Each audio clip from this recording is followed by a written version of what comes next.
সেদিনে রাত 12টার পরে খুব ঘুরতে যেতে ইচ্ছে হচ্ছিল, তো ভাবলাম যে ঘুম তো একদমই আসছিল না। আর বেদান্ত একটুখানি আর কি ঢুলু ঢুলু চোখে ছিল, কিন্তু ও রাস্তাতে যেতে যেতে ঘুমিয়ে পড়ে। আর ডিনারও হয়ে গেছিলো, তাই এমনি একটু জাস্ট বেরিয়েছিলাম 12:30টার টাইমে। তো তখনও দেখছিলাম যে কত রাস্তায় লোক আছে। তো এখানে আমরা গেছিলাম হুসেন সাগরটা একটু পেরিয়ে একটা জায়গাতে অনেকগুলো স্টল বসে, আর অনেক রাত পর্যন্ত ওরা থাকে। যখন ওখানে পৌঁছেছিলাম তখন 12:30 হচ্ছিল।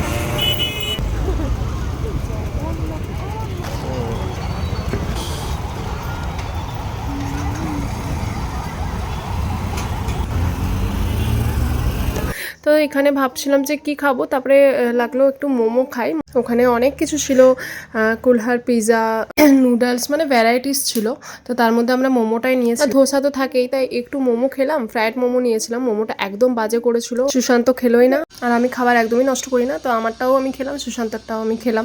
তারপরে ধোসা নিয়েছিলাম, যেটা মানে সুশান্ত তো বাইরে গেলে ওটা মানে ম্যাক্সিমাম টাইম খাই, মানে যতই ও ফাস্ট ফুড খাক তো এটাও খায় কখনো কখনো। তো দেখলাম বেশ ভালো হচ্ছে, বাটারওয়ালা আর একটু মোটা মোটা অন্যরকম আর কি ধোসাটা। তো ওটা সুশান্ত নিয়েছিল, আমরা 10টার মধ্যে খেয়ে নিয়েছিলাম। তো তারপরে যখন গেছিলাম ওখানে, আর এত কিছু চোখের সামনে খাবার দেখলে না খেয়ে তো থাকা যায় না।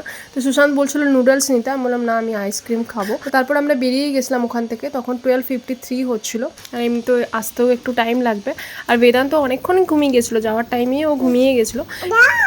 হ্যাঁ, বেদান্তকে ক্যারি করার জন্য একটা ব্যাগ আমি ওটা নিই না খুব একটা, কারণ বেদান্ত ওটাতে থাকতে চায় না। তো আমার এটাতেই কমফোর্টেবল হয়, আমি ওকে এমনিভাবেই নিয়ে থাকি, আর ও ওখানেই থাকে। ওটা তো মানে শুধু শুধু নেওয়া হলো, পড়েই আছে।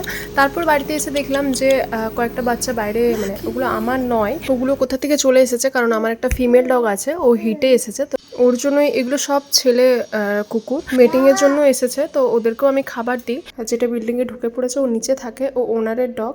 তো ওকেও আমি খাবার দিই, কিন্তু ও মাঝে মাঝে উঠে পড়ে। মেয়ে যে কুকুরটা সেটাও এই রিসেন্ট এসেছে, নাহলে বাকি আমি সবাইকে স্টেরিলাইজেশন করিয়ে দিয়েছিলাম যেন বাচ্চা টাচ্চা না হয়।